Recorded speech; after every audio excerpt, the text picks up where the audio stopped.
Good morning students. तो आज हम क्वांटम मैकेनिक्स में mathematical tools for quantum mechanics discuss करेंगे। Mathematical tools for quantum mechanics. Okay. तो जब कभी भी आपने फिजिक्स स्टार्ट करी होगी, जैसे अगर आपने 11th क्लास में फिजिक्स आई होगी, तो वहां पे अपने पहला जो आपका चैप्टर आया होगा, ठीक है, वो आपका मैथमेटिक्स का आया होगा। ठीक है। टीचर ने आपको 11th क्लास में आते ही सबसे पहले फिजिक्स के टीचर ने आपको इंटीग्रेशन पढ़ाया होगा, डिफरेंशिएशन पढ़ाया होगा। ऐसे ही जब आप बीएससी में आए होंगे, बीएससी में भी आपके टीचर ने आपको पहले फिजिक्स में आपको मैथमेटिक्स पढ़ाई होगी, फिर उसके बाद फिजिक्स स्टार्ट करी हुई। ऐसे ही एमएससी में जब आओगे, एमएससी में भी आपका पहला जो सब्जेक्ट आया होगा वो मैथमेटिकल फिजिक्स आया होगा। ठीक है। तो ऐसे ही यहाँ पे भी क्वांटम मैकेनिक्स का थोड़ा सा बेसिक आइडिया देने के बाद जो जो मैथमेटिक्स इन्वॉल्व होगा क्वांटम मैकेनिक्स में, उसको हम यहीं पे डिस्कस कर लेंगे, ताकि फिर आगे की हमारी जर्नी इजी हो जाए। ठीक है। तो मैथमेटिकल टूल्स में आपका पहला टॉपिक आता है लीनियर वेक्टर स्पेस। जिन बच्चों के पास मैथमेटिक्स रही होगी, उन्होंने मैथ्स में लीनियर वेक्टर स्पेस पढ़ा होगा। ठीक है। तो लीनियर वेक्टर स्पेस क्या होता है? A linear vector space, a linear vector space consists of set of vectors जो कि है साई, फाई, काई,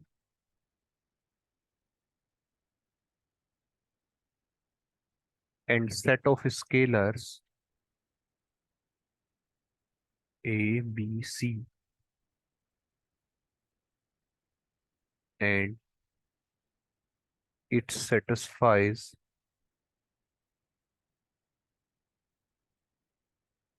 following rule of vector addition and rule of vector multiplication। Clear है?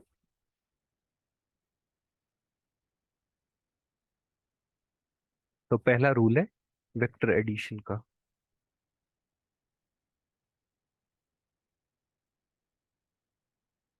The sum of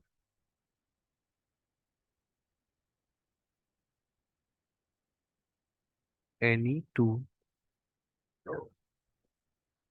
the sum of any two elements of same vector space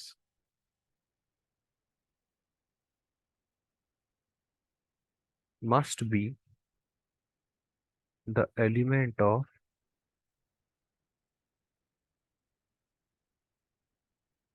same vector space।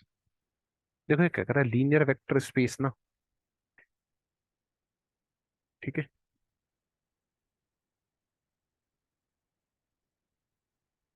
एक ऐसा space है, जैसे अगर मैं बात करूं, आपने 3D स्पेस के बारे में पढ़ा हो, या 3D स्पेस में कार्टेशियन कोऑर्डिनेट पढ़े होंगे, या अलग स्फेरिकल पोलर कोऑर्डिनेट पढ़े होंगे, सिलेंड्रिकल कोऑर्डिनेट्स पढ़े होंगे। तो ऐसे ही ये जो वेक्टर्स है ना, वहां पे भी आपका कुछ वेक्टर आया होगा। जैसे आपने वेक्टर पढ़ा होगा आई कैप, जे कैप, के कैप। ठीक है। तो ये क्या हो गया, आपका सेट ऑफ वेक्टर्स हो गए। और सेट ऑफ स्केलर्स तुम्हारे क्या हो गए, A1, A2, A3, या B1, B2, B3। ये आपके क्या हो गए, स्केलर्स हो गए। तो यही कह रहा है linear vector space consist of vectors IJ के, या R, थीटा, फाई। ये भी वेक्टर्स थे, R cap, theta cap, phi cap. या रो कैप और एस कैप, कुछ भी लिखना हो, फाई कैप, जेड कैप। ठीक है, ये मैं करा चुका हूँ। ठीक है, स्फेरिकल पोलर कोऑर्डिनेट्स भी करा चुका हूँ और सिलेंड्रिकल कोऑर्डिनेट्स भी करा चुका हूँ। ठीक है, आप देख सकते हैं वीडियोस में पढ़ाओ। ठीक है, तो लीनियर वेक्टर स्पेस इनका होता है, और वो क्या करता है, वो वेक्टर एडिशन को फॉलो करता है और स्केलर स्केलर मल्टीप्लिकेशन।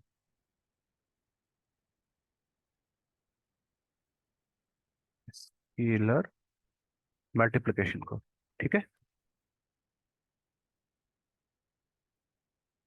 अब ये क्या कर रहा है, the sum of any two elements of the same vector space must be the element of same vector space. जैसे अगर मैं देखो, एक वेक्टर है R1, 3i cap, 2j cap. एक है R2, 2i cap, 5j cap. तो इनका जो सम होगा ना, R3, R1 प्लस R2, वो भी इसी वेक्टर स्पेस का होगा। ठीक ठीक है, किसका? 3D Cartesian coordinate.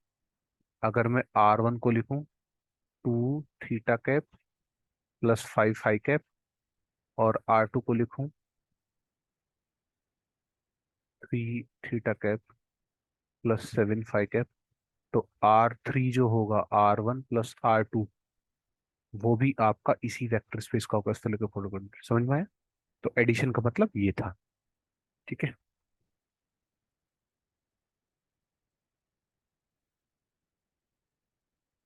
तो अल्फा है प्लस ये तुम्हारा बीटा हो गया। इसको कैट से डिनोट करते हैं। ठीक है, कैट कैट वेक्टर क्या है, अभी 10 मिनट रुको, कैट वेक्टर पे आते हैं। ठीक है, ये गामा।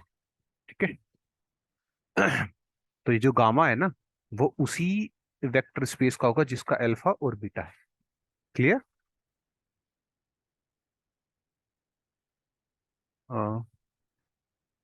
ठीक है,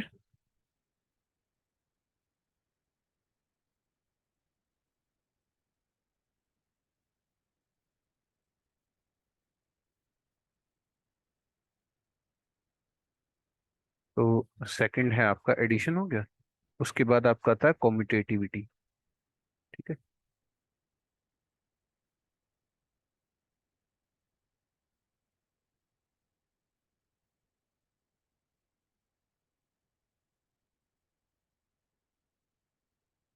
ठीक है, इसमें क्या आएगा? इसमें आपका आता है, देखो, अल्फा प्लस बीटा को लिख सकते हैं बीटा प्लस अल्फा। ये एडिशन में कॉम्यूटेटिविटी है। आपने एक प्रोडक्ट में भी कॉम्यूटेटिविटी पढ़ी हुई, मल्टीप्लिकेशन में। ठीक है, वो अभी जब स्केलर मल्टीप्लिकेशन पढ़ेंगे तब आएगा। सेकंड होता है एसोसिएटिविटी।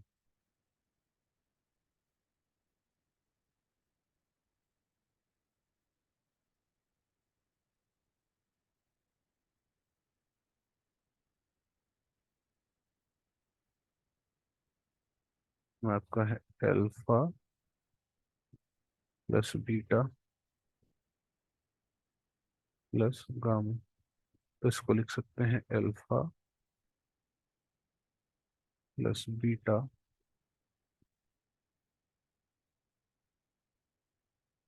Plus gamma.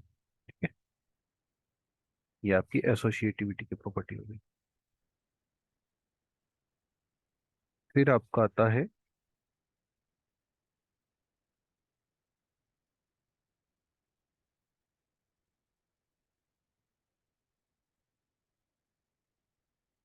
ये आपकी पहली प्रॉपर्टी हो गई एडिशन में।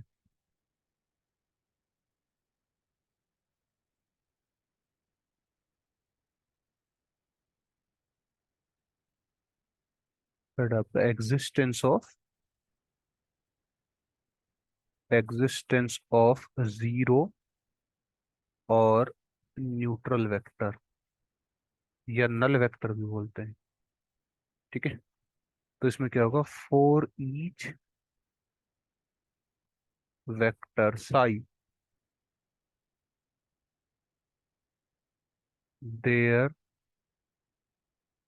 Must exist a zero vector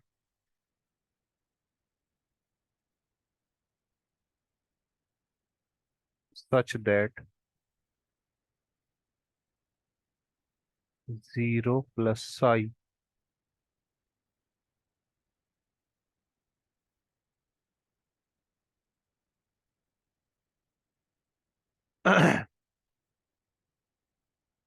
excuse me, 0 plus psi plus 0 is equal to Sai.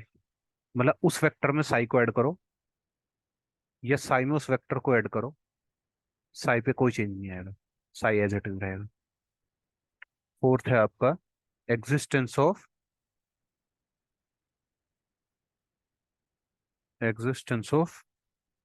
Symmetric और इनवर्स वेक्टर। ठीक है, for each vector Sai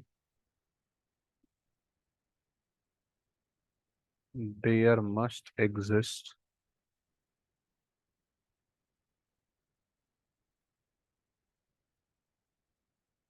a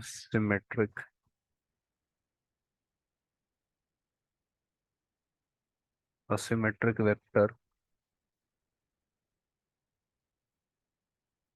negative psi such that psi plus of minus psi is equal to zero vector. ठीक है, psi is called inverse vector और symmetric vector of psi। ठीक है, अब देखते हैं मल्टीप्लिकेशन का। ठीक है, मल्टीप्लिकेशन में क्या है हमारे पास, देखो एडिशन का हो गया लीनियर वेक्टर स्पेस का, तो मल्टीप्लिकेशन स्केलर मल्टीप्लिकेशन जो था। ठीक है, ये समझ में आ गया ना एडिशन में क्या क्या है। एडिशन में आपका क्या क्या है, आपकी एक प्रॉपर्टी कम्यूटेटिविटी की है, एक एसोसिएटिविटी की है, एक आपका एग्जिस्टेंस ऑफ जीरो वेक्टर और न्यूट्रल वेक्टर है, और एग्जिस्टेंस ऑफ सिमेट्रिक वेक्टर और इनवर्स वेक्टर है। ठीक है, मल्टीप्लिकेशन में आपका है the product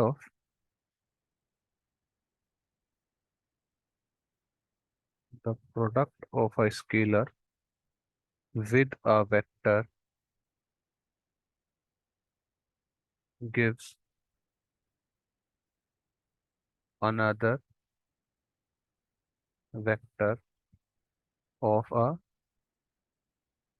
same vector space। Clear? तो जैसे आपका R1 वहां पे लिया था ना, R1 एक वेक्टर लिया था, R2 फिर दूसरा वेक्टर लिया था। ठीक है, याद है पीछे? तो अगर यहाँ R1 हो R1 डॉट R2, ठीक है, तो ये जो R3 आएगा ना वो भी उसी वेक्टर स्पेस का होगा जिसका R1 और R2। क्लियर? अब देखो इसमें पहला है distributivity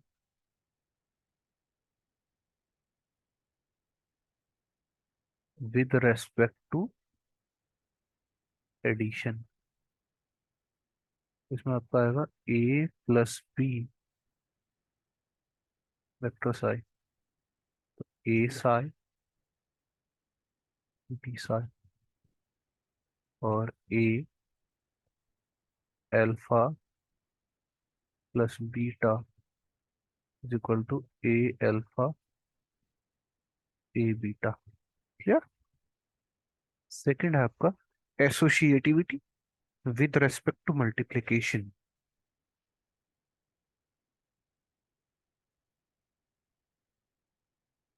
associativity with respect to multiplication. Okay, तो यहाँ पे ए बी साई तो जाएगा A B psi. Okay, third है आपका एग्जिस्टेंस ऑफ यूनिटरी स्केलर, ठीक है। तो for each element psi there must exist a unitary scalar I and a non-zero scalar 0 such that I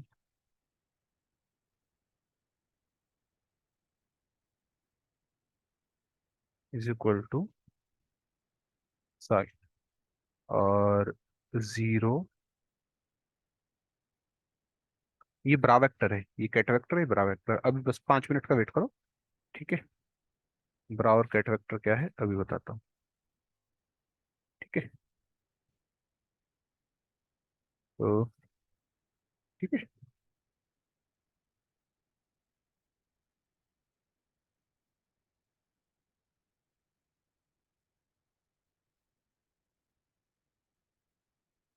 तो ये है आपका लीनियर वेक्टर स्पेस। इसके बाद आता आपका आता है, सेकंड आता है हिल्बर्ट स्पेस। देखो, अगर मैं सिंपल लैंग्वेज में बात करूँ ना, लीनियर वेक्टर स्पेस में और हिल्बर्ट स्पेस में क्या फर्क है? वही फर्क है लीनियर वेक्टर स्पेस में और हिल्बर्ट स्पेस में, जो आपका रियल नंबर और कॉम्प्लेक्स नंबर में फर्क आता है, ठीक है। तो लीनियर वेक्टर स्पेस को मान लो रियल नंबर्स, और हिल्बर्ट स्पेस को मान लो कॉम्प्लेक्स नंबर्स। क्लियर है? तो हिल्बर्ट स्पेस में लीनियर स्पेस तो होगा ही होगा, साथ में आपका इमेजिनरी वाला भी कंपोनेंट आ जाएगा, ठीक है। तो जैसे तुमने पढ़ा होगा ना, रियल नंबर्स क्या कहते हैं तुम्हारे, 2/7, 2, 5। और कॉम्प्लेक्स नंबर क्या हो जाते थे, A+i b की फॉर्म वाले, ठीक है। और रियल नंबर्स कौन से थे जिनको A/b की फॉर्म में लिखा जा सकता है, where b is not equal to 0। वो सारे तुम्हारे रियल नंबर्स हैं, ठीक है। ये तुम्हारे कॉम्प्लेक्स नंबर्स हैं। तो बस इस चीज को याद रखना, ठीक है। तो अब हिल्बर्ट स्पेस का देख लो। बस यही फर्क है ना, रियल और इमेजिनरी वाला ध्यान में रखना। मतलब क्रूड सेंस में ही नहीं है, बस इतना ये दिमाग में रखना कि हिल्बर्ट स्पेस इमेजिनरी और रियल दोनों को लेता है, और लीनियर वेक्टर स्पेस सिर्फ रियल को लेता है। बस ये चीज दिमाग में रखना आपने, ठीक है। तो Hilbert space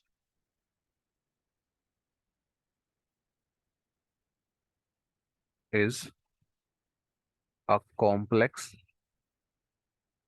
linear vector space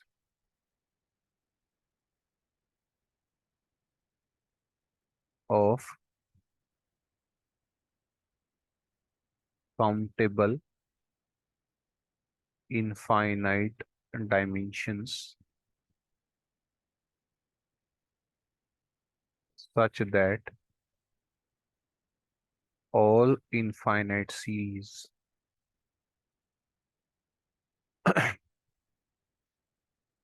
all infinite series occurring in it are convergent। Clear है? तो in Hilbert space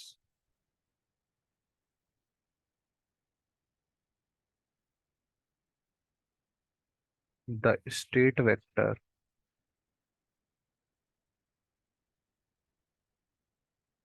of any mechanical system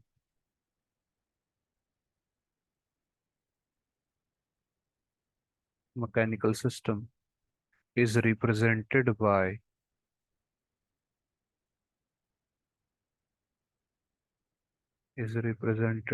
a ket vector psi। Clear है? Hilbert space consists of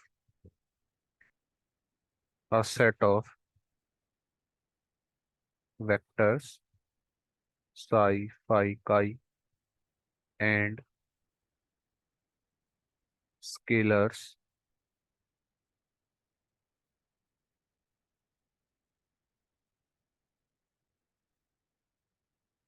A, B, C, which satisfies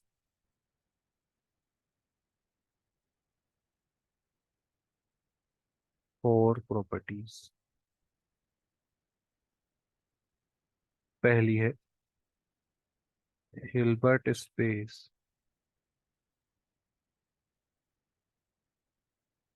is a linear vector space. Hilbert space is a linear vector space. Okay. Second property है आपकी the scalar product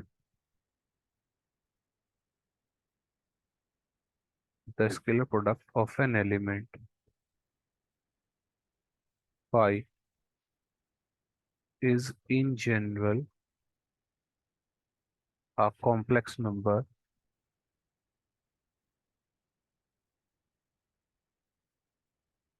denoted by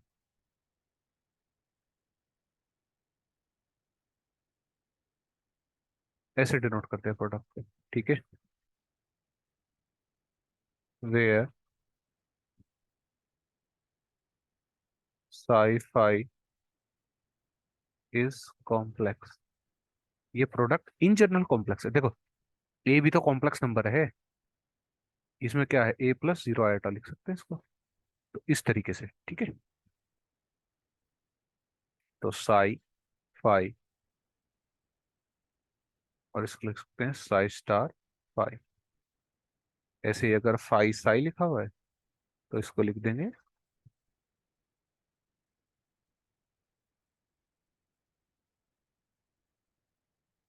इसको लिख सकते हैं five star Sai. और तो ऐसे ही sci fi को क्या लिख सकते हैं, फाई साई स्टार। क्लियर है। देखो साई फाई लिखा हुआ है ना, तो इस पे स्टार आएगा, ये एज इट इज, मतलब स्टार मतलब कॉम्प्लेक्स कंजुगेट, ठीक है। फाई आया तो फाइव स्टार साई। अब देखो ये उल्टा हो रहा है ना, इधर फाई था, इधर जो लिखा हुआ था उस पे स्टार आया था, अब इधर लिखा तो इस पे स्टार आया, तो ये दोनों अपोजिट हो गए ना, इसका स्टार लगा दूं तो क्या हो जाएगा, फाई इधर आ जाएगा साई इधर आ जाएगा, तो वही लिखा हुआ है। क्लियर। थर्ड होगा तुम्हारा the scalar product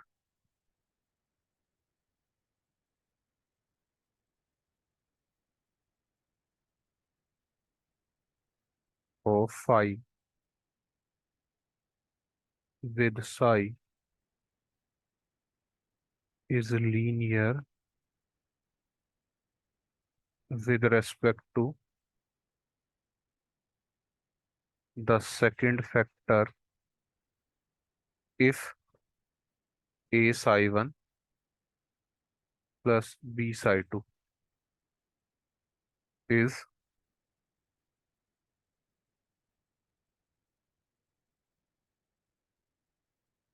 phi a psi 1 plus b psi 2। तो इसको लिख सकते हैं a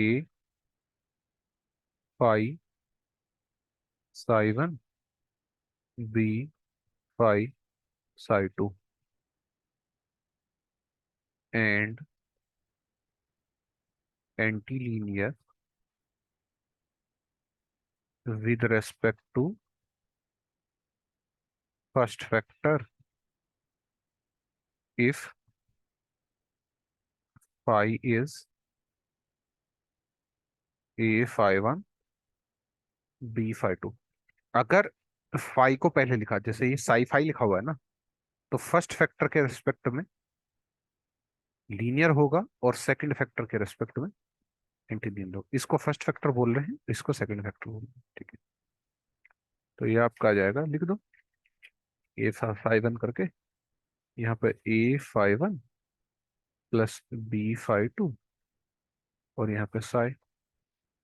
तो ये आ जाएगा ए स्टार और phi, phi one psi plus B star. Complex conjugate बाहर आएगा अगर फर्स्ट फैक्टर के रेस्पेक्ट में ले लो, तो फाई टू साई। क्लियर? आपका लास्ट है। ठीक है,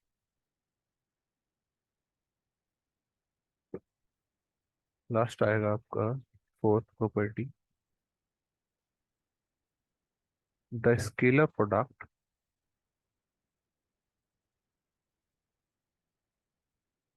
the scalar product of vector psi with itself is a positive real number. Psi is equal to psi star psi mod psi square, which is greater than equal to 0, where equality holds only for psi is equal to 0। मतलब Sai star, ये जो Sai square zero है ना, mode Sai square, ये zero तभी होगा जब Sai zero होगा, वरना हमेशा जीरो से बड़ा होगा। क्लियर है? तो ये था आपका लीनियर वेक्टर स्पेस और हिल्बर्ट स्पेस। ठीक है। जो आपका साई होगा स्टेट वेक्टर, साई क्या होगा जब पोस्टुलेट्स कराऊंगा ना, इसके दूसरे लेक्चर में। ठीक है, एक ही लेक्चर है, इसके बाद एक लेक्चर ऑपरेटर्स का आएगा, उसके बाद जब हम पोस्टुलेट्स ऑफ क्वांटम मैकेनिक्स पढ़ेंगे, उसमें साई आएगा, वहां पे साई को बहुत अच्छे से डिफाइन करूंगा। ठीक है, तो अभी थोड़ा सा वेट करो साई के बारे में।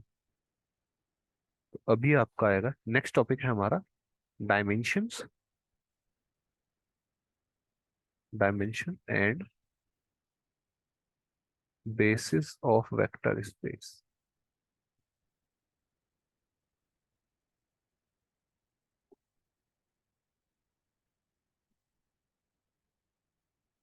तो डायमेंशन में लिखते हैं, देखो डायमेंशन क्या होता है।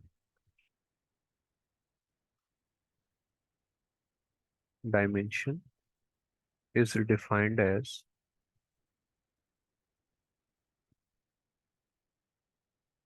the maximum number of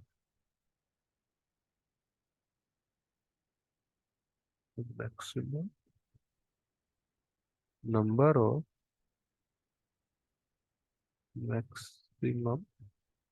number of linearly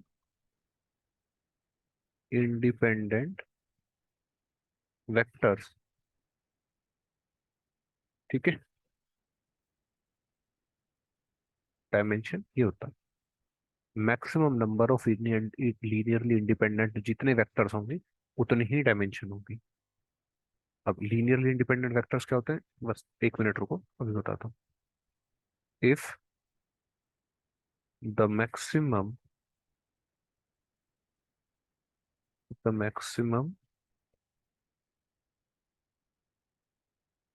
number of linearly independent vectors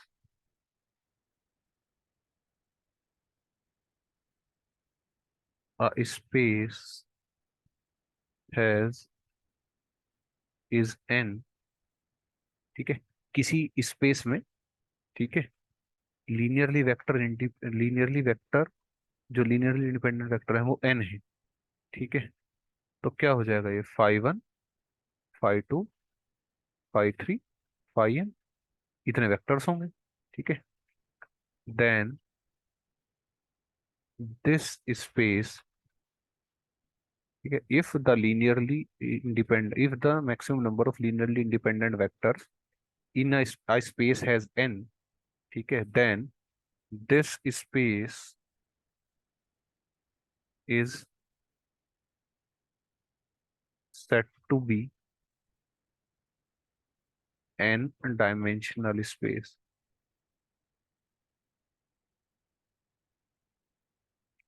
ठीक है, अब देखो लीनियरली इंडिपेंडेंट क्या वेक्टर्स क्या होते हैं। Linearly independent vector, a set of non-zero vectors, set of non-zero vectors phi 1, phi 2, phi 3, phi n is said to be linearly independent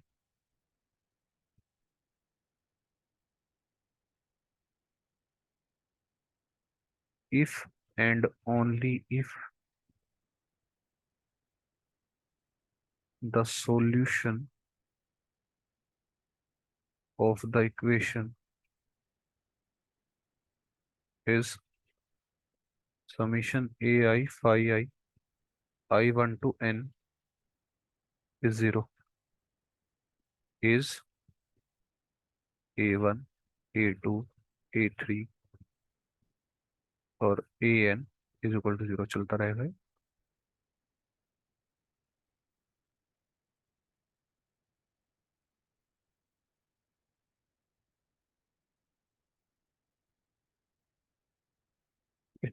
देखो ये जो लिखा है ना, ठीक है, ये मैथमेटिकल टर्म, अगर इसको सिंप्लीफाई करके बताऊं, अगर तुम्हारे पास दो वेक्टर्स, मान लो R1 कोई एक वेक्टर है, R2 दूसरा कोई वेक्टर है, अगर तुम R1 को R2 की टर्म्स में या R2 को R1 की टर्म्स में लिख पाते हो, जैसे तुम ऐसे लिख सकते हो कि R2 is equal to 2/5 times of R1, या R2 is equal to 7/8 terms of R1, या R2 is equal to twice of R1, कुछ भी करके तुम लिख पाते हो, ठीक है, या R2 is equal to R1 + 2, कुछ भी, मतलब XYZ कुछ भी, R2 को R1 की टर्म्स में अगर तुम लिख पाते हो तो तुम्हारा R1 R2 linearly dependent vectors है। और अगर नहीं लिख पा रहे हो तो फिर तुम्हारे जो R1 और R2 हैं वो लीनियरली इंडिपेंडेंट वेक्टर हैं। ऐसा कोई भी तरीका नहीं है कि R1 को R2 से तुम रिलेट कर पाओ, R1 को R2 की टर्म्स में लिख पाओ किसी भी तरीके से। तो R1 और R2 लीनियरली इंडिपेंडेंट वेक्टर्स हैं। तो उसी केस में क्या हो जाएगा, तुम्हारे जो कोफिशिएंट्स हैं, जब ये दोनों एक दूसरे पे डिपेंड नहीं कर रहे R1 R2, तो इनके जो कोफिशिएंट्स है वो क्या होंगे, सारे जीरो हो जाएंगे। क्लियर है? तो ये जो यहाँ पे था इसको पूरा कर लेना, psi equal to summation I1 to n ai phi I, summation ai zero होगा और समीशन ai नॉन जीरो होगा। जीरो किसके केस में होगा, जब तुम्हारे लीनियरली डिपेंडेंट वेक्टर्स हैं,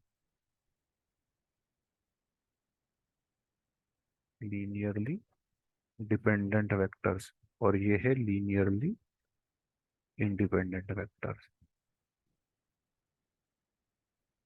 क्लियर है? तो ये था तुम्हारा डायमेंशन। अब देखो अगर इसे रिलेट करें ना कार्टेशियन कोऑर्डिनेट से, तो तुम्हारे कितने हैं लीनियरली इंडिपेंडेंट वेक्टर्स, आई कैप, जे कैप, के कैप, ये लीनियरली इंडिपेंडेंट वेक्टर्स हैं। तुम किसी भी तरीके से आई कैप को जे कैप की टर्म्स में नहीं लिख सकते, कुछ भी कर लो, आई कैप जे कैप की टर्म्स में कभी नहीं लिखा जा सकता, जे कैप के कैप की टर्म्स में कभी नहीं लिखा जा सकता, के कैप आई कैप की टर्म्स में कभी नहीं लिखा जा सकता। ऐसे लिख सकते हो क्या, I cap is equal to twice of J cap? नहीं लिख सकते।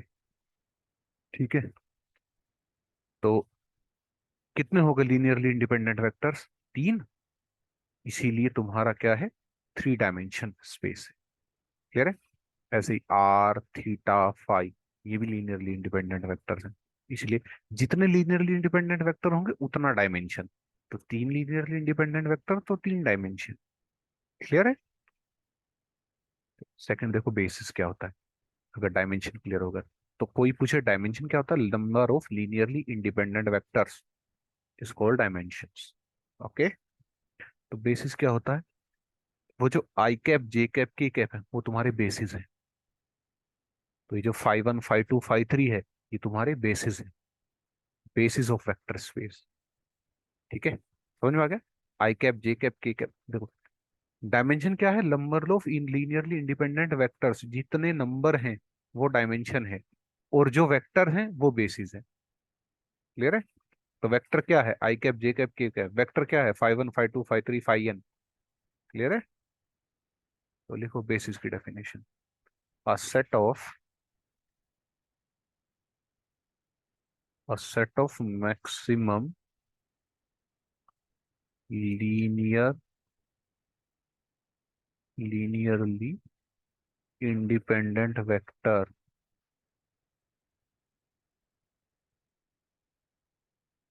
ठीक है, is called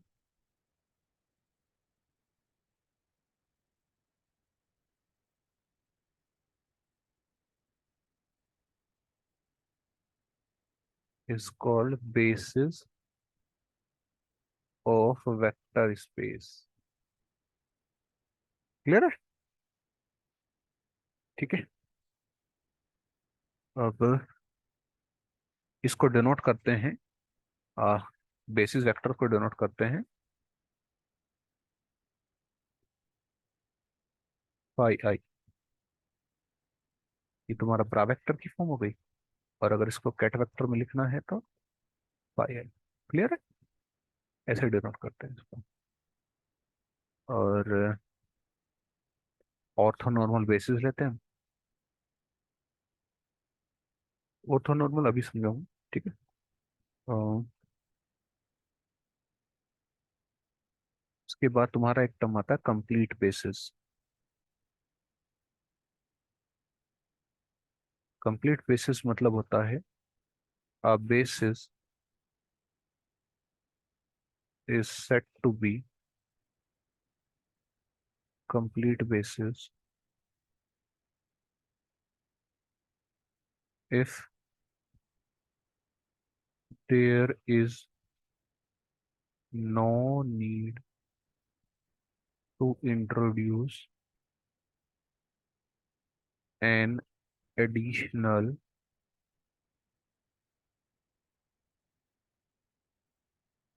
basis vector to span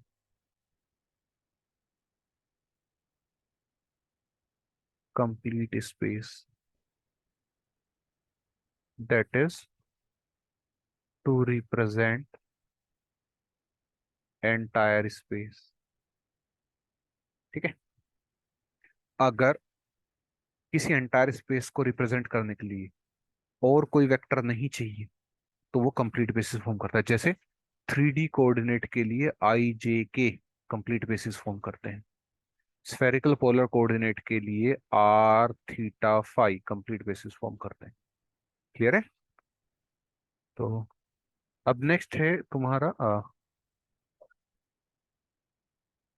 direct notation.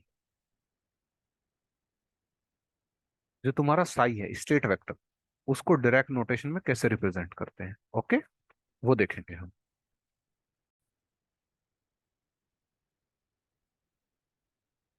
तो डायरेक्ट नोटेशन में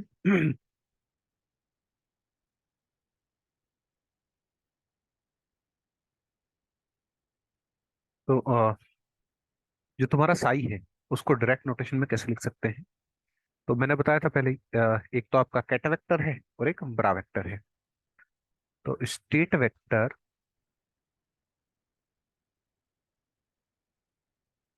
साई कैन बी रिप्रेजेंटेड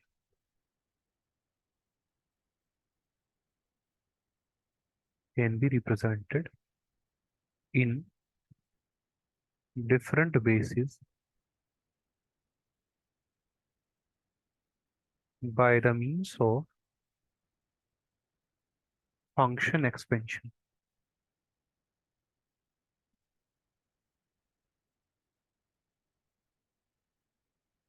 ठीक है? तो जो कैट ऑफ साई है उसको कैसे लिख सकते हैं? Summation A I pi of I. अब इसको तुम एक्सपेंड कर लोगे। ठीक है? तो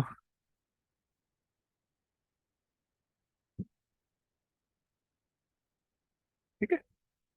और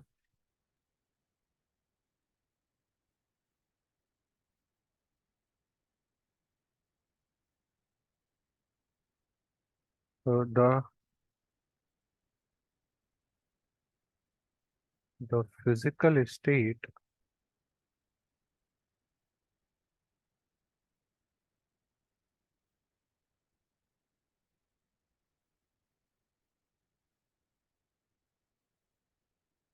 the physical state of a system is represented by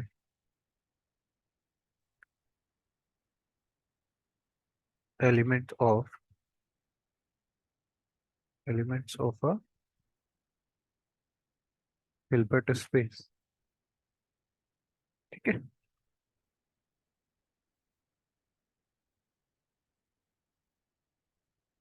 तो पहला आपका आता है ket vector.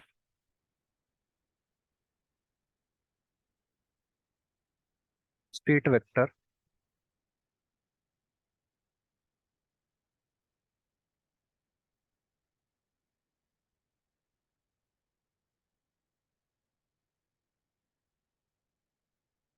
State vector psi, cat of psi is called cat vector, and cat vector belongs to Hilbert space और cat space। ठीक है। एक चीज और, cat vector denotes the column matrix। ठीक है। देखो ये तो डायरेक्ट नोटेशन है, लेकिन जब तुम हेजनबर्ग में जाओगे ना, हेजनबर्ग ने इन सबको मैट्रिक्स के फॉर्म में डिनोट करा। स्टेट वेक्टर्स को, ऑपरेटर्स को। ऑपरेटर क्या है अभी देखते हैं। ठीक है। शायद नेक्स्ट लेक्चर में देखेंगे। ठीक है। अब मैं थोड़ा बड़ा नहीं बनाना चाहता लेक्चर। ठीक है। छोटे छोटे लेक्चर में करके देखें। तो कॉलम मैट्रिक्स से डिनोट होता है कैट वेक्टर। जो तुम्हारा ब्रा वेक्टर होगा वो रो मैट्रिक्स से डिनोट होगा। तो जैसे कहीं पे ऐसे लिखा हुआ है कैट ऑफ साइड, तो इसको हम कैसे डिनोट करेंगे, ए बी सी। क्लियर। अगर कहीं पे फाइव मैट्रिक्स लिखा हुआ है तो उसको कैसे डिनोट करेंगे, ए बी। अगर कहीं पे काई मैट्रिक्स लिखा हुआ है तो कैसे डिनोट करेंगे, ए बी सी डी। तो ये तुम्हारा कैट मैट्रिक्स, कैट वेक्टर है, वो कॉलम मैट्रिक्स को डिनोट करता है। अब देखते हैं ब्रा, ब्रा वेक्टर। ठीक है।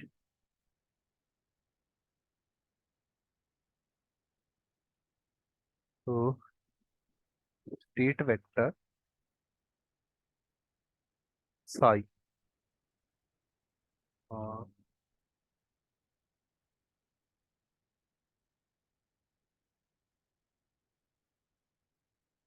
Is called bra vector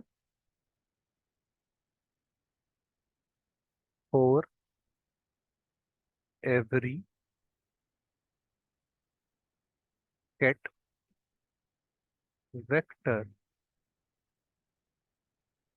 there exist a unique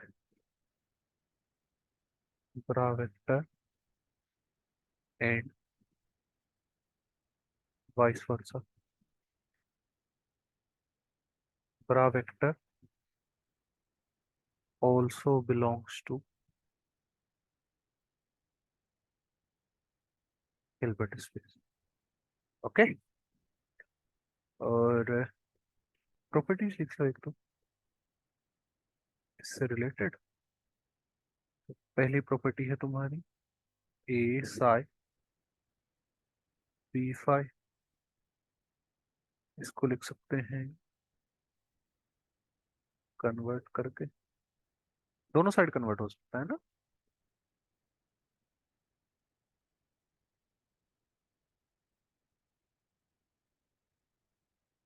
clear.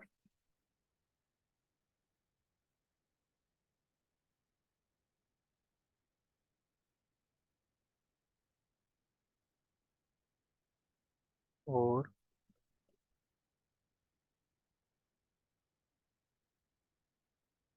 देखो अगर ऑपरेट होने के बाद बाहर आएगा ना, ठीक है, तो स्टार आएगा। बस ये चीज याद रखो।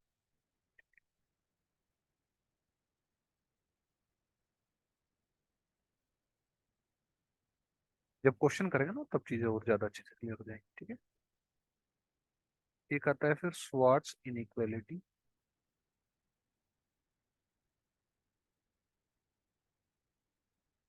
ये है आपका साई एक वेक्टर है, फाई एक वेक्टर है।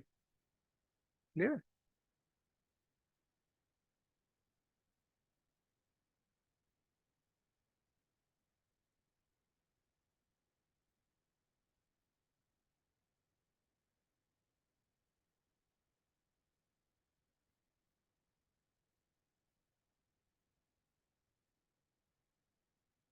क्लियर है। अगर इसको मैं वेक्टर की फॉर्म में दिखाऊं ना, तो ये तुमने ऐसे पढ़ा होगा, ए डॉट बी, मैथमेटिक्स में, mod of A square mod of B square. Schwarz inequality पढ़ी होगी तुमने, है ना। ये लेस देन इक्वल टू होता है, ठीक है, A dot mod of A square mod of B square. Cos theta वाला कंपोनेंट आ जाता है, ठीक है। और लास्ट है तुम्हारा D, triangular inequality. Triangle inequality, Schwarz inequality और ट्राइंगल इनइक्वालिटी। ट्राइंगल इनइक्वालिटी में आता है आपका under root of psi plus phi, psi plus phi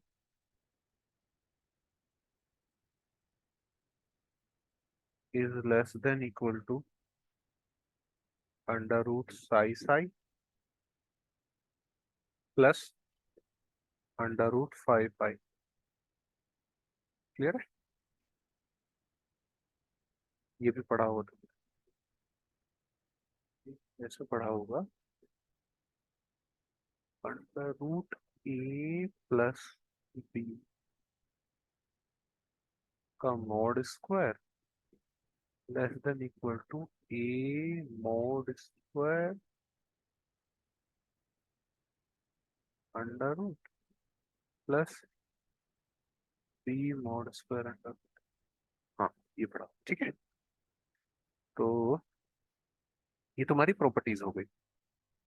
अब अच्छा, एक दो क्वेश्चन देख लो इस पे, है ना, उसके बाद ऑपरेटर्स करें।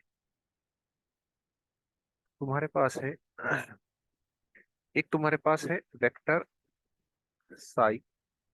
तो साई क्या होता है, कॉलम वेक्टर बताया था ना, -3 आयोटा, 2 + आयोटा, 4। और एक तुम्हारे पास है फाई, वो क्या है तुम्हारा, 2 - आयोटा, 2 - 3 आयोटा, ठीक है। तो तुम्हारे पास पहला आया find bra of phi and bra of psi. अच्छा, इसको याद करने का तरीका पता है क्या है, कौन सा ब्रा है कौन सा नेट है। देखो तुम ब्रैकेट कैसे बनाते हो, इसको लिखते हो ना ब्रैकेट, ऐसे बनाते हो ना ब्रैकेट। और ब्रैकेट लिखते कैसे हो, अब बीच में से तोड़ो, इसको बीच में से तोड़ो। तो ये जो ऐसे बना हुआ है वो तुम्हारा क्या है, ब्रा। और जो तुम्हारा ऐसे बना हुआ है वो क्या है तुम्हारा कैट। ये याद करने का तरीका है। ऐसे बना हुआ है ब्रैकेट तुम्हारा, तो ये तुम्हारा ब्रा वेक्टर, ये तुम्हारा कैट वेक्टर, ठीक है। ये याद करने का तरीका है। ये कैलकुलेट करो, ठीक है। और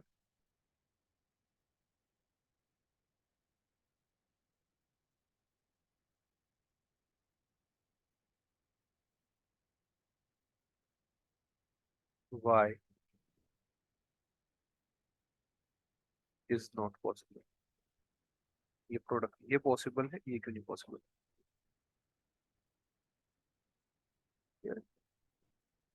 ठीक है भाई।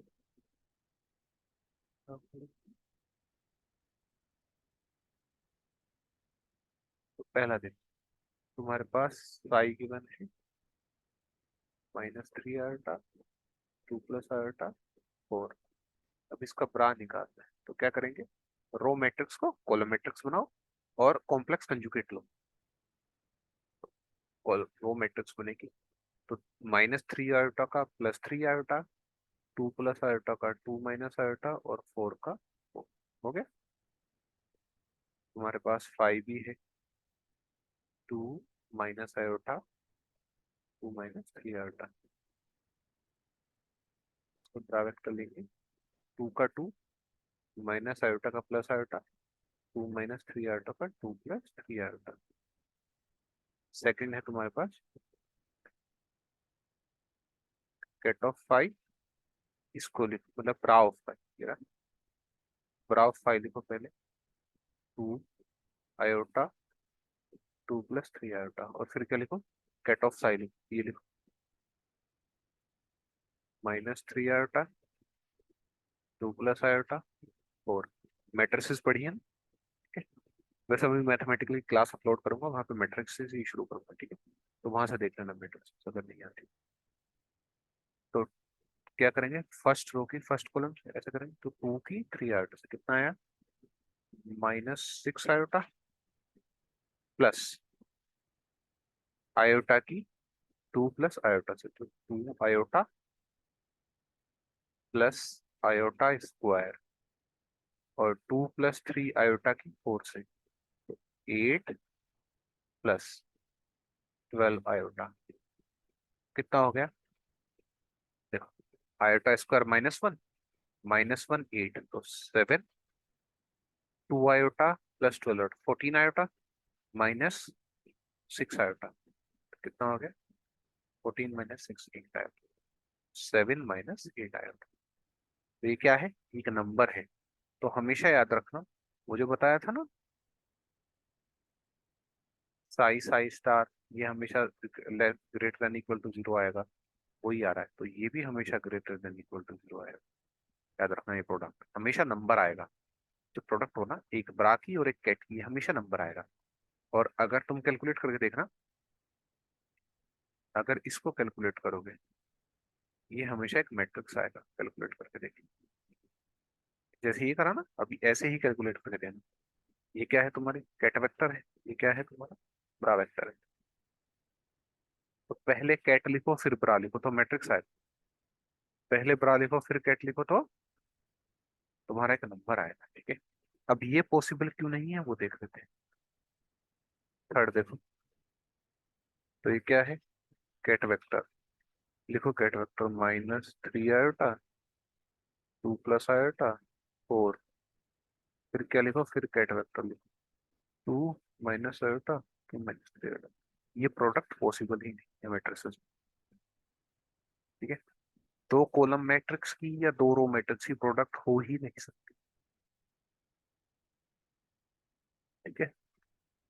पहली का रो दूसरे के कॉलम के बराबर होना चाहिए, ठीक है। तो ये पॉसिबल नहीं है। चलो एक क्वेश्चन तुम घर से कर लेना। तो तुम्हारे पास है, देखो मैं तुमको दे रहा हूँ साई 5 आयोटा 2 - आयोटा और पाई है तुम्हारे पास 3 8 आयोटा -9 आयोटा।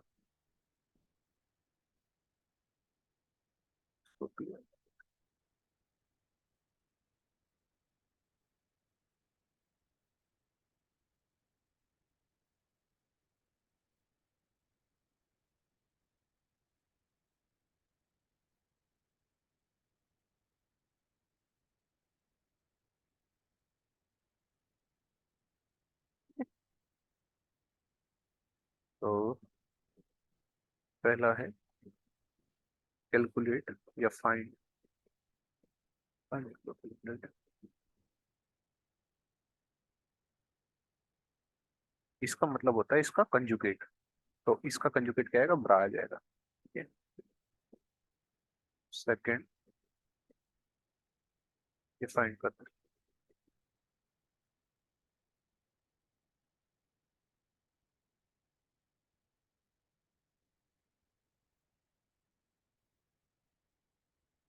थर्ड है चेक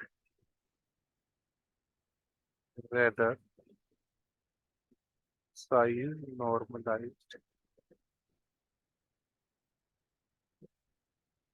फोर्थ है are ket of psi and ket of phi orthogonal.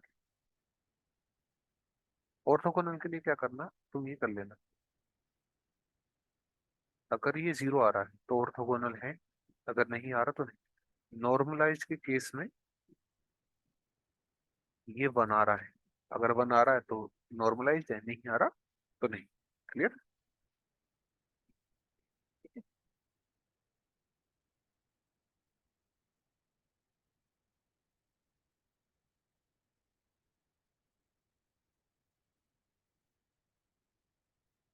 देखो एक और क्वेश्चन मैं करा देता हूँ ताकि तुम्हारा कंसेप्ट बहुत अच्छे से क्लियर हो जाए।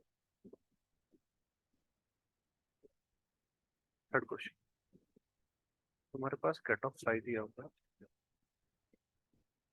3 आयोटा 5 1 7 आयोटा 5 2 5 -5 1 +2 आयोटा 5 2। पहला है calculate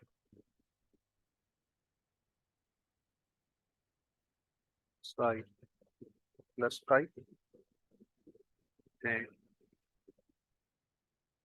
psi plus chi. Second है कैलकुलेट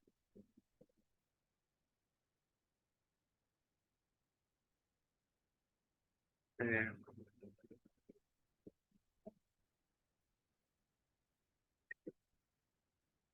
आर दे इक्वल। अगर याद हो मैंने ही लिखा है,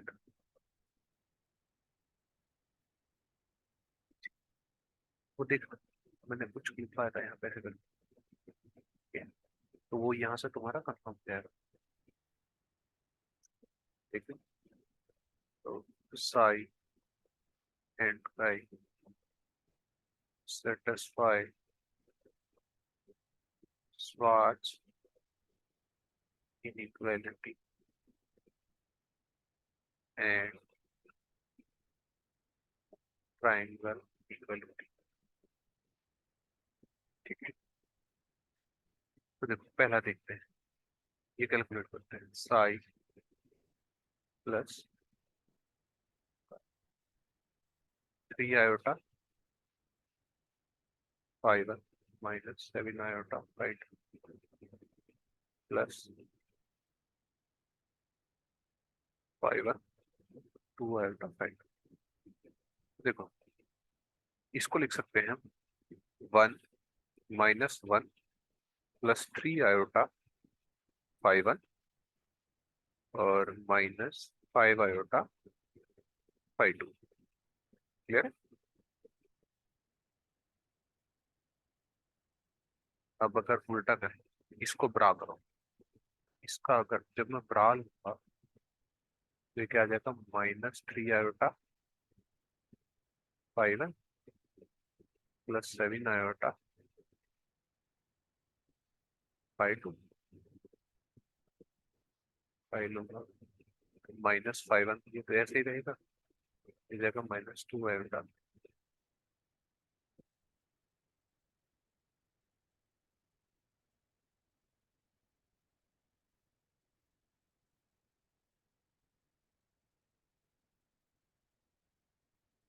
करो,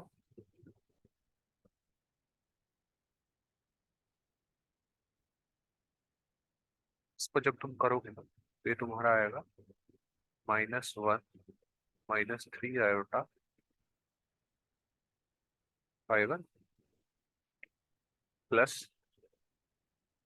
+5 आयोटा 5 2। क्लियर। अब क्या निकालना है? अब हमें निकालना है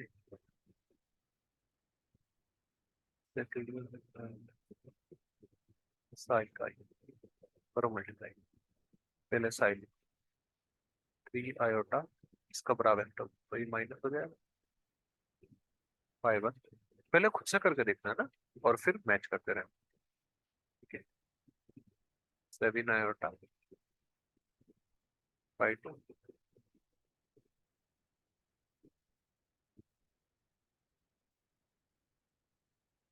5 1 plus 2 iota 5 2।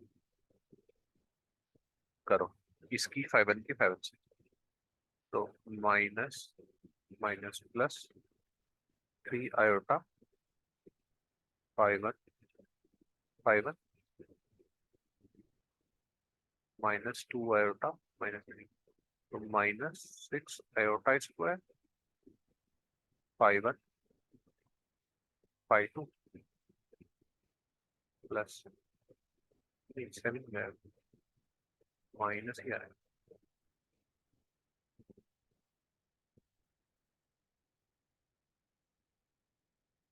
-7 iota 5 2 5 1 plus 14 iota square 5 2। अब देखो यहाँ पे ना, तो बताना भूल गया, यहाँ पे ये लिखा हुआ है कि 5 1 एंड 5 2 आर ऑर्थोनॉर्मल। ऑर्थोनॉर्मल का मतलब होता है ऑर्थोगोनल एंड नॉर्मलाइज्ड, इन दोनों को मिला के ऑर्थोनॉर्मल बन जाता है। ऑर्थोगोनल का मतलब क्या है, 5 1 5 2 0 है। नॉर्मलाइज्ड का मतलब क्या है, 5 1 5 1 1 है, 5 2 5 2 1। अपोजिट के साथ 0 है, सेम के साथ 1 है, मतलब खुद के साथ 1 देगा और दूसरे के साथ 0 देगा। तो खुद के साथ 1 देगा तो ये 1 हो गया, और दूसरे के साथ 0 देगा तो 0, दूसरे के साथ 0, खुद के साथ 1। प्लस 3 आयोटा, ये 0 14 आयोटा स्क्वायर कितना हो गया, -14। ये आ गया तुम्हारे पास पाई पाई -14 प्लस 3 आयोटा। अब एक बार काई साई भी निकालो, तो पहले इसका ब्रैकेट लेना पड़ेगा, तो -5 1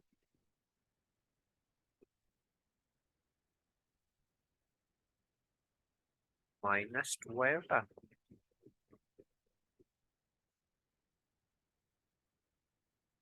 ये एज इट इज कितना 3 आयोटा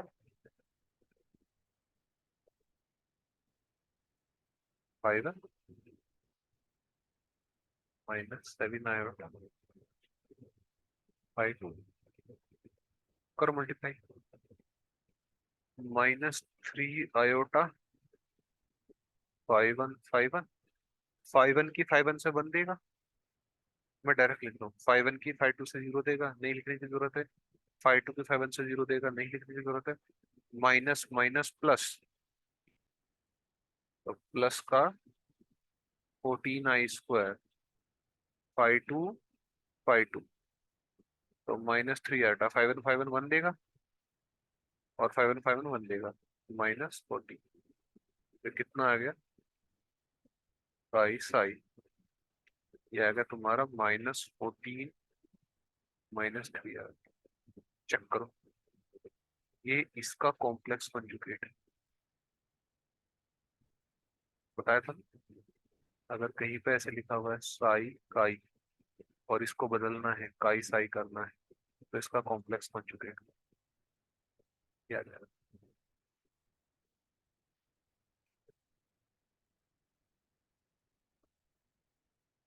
तो आज हमने लीनियर वेक्टर स्पेस पढ़ा, हिल्बर्ट स्पेस पढ़ा, प्रा वेक्टर पढ़ा, गेट वेक्टर पढ़ा, जो कि डायरेक्ट नोटेशन, ठीक है, उनकी प्रॉपर्टीज पढ़ी, और एक दो क्वेश्चन देखो। तो अगर इसमें आपको कोई भी डाउट है आप पूछ सकते हैं। नेक्स्ट क्लास में हम ऑपरेटर्स पढ़ें। Okay, thank you.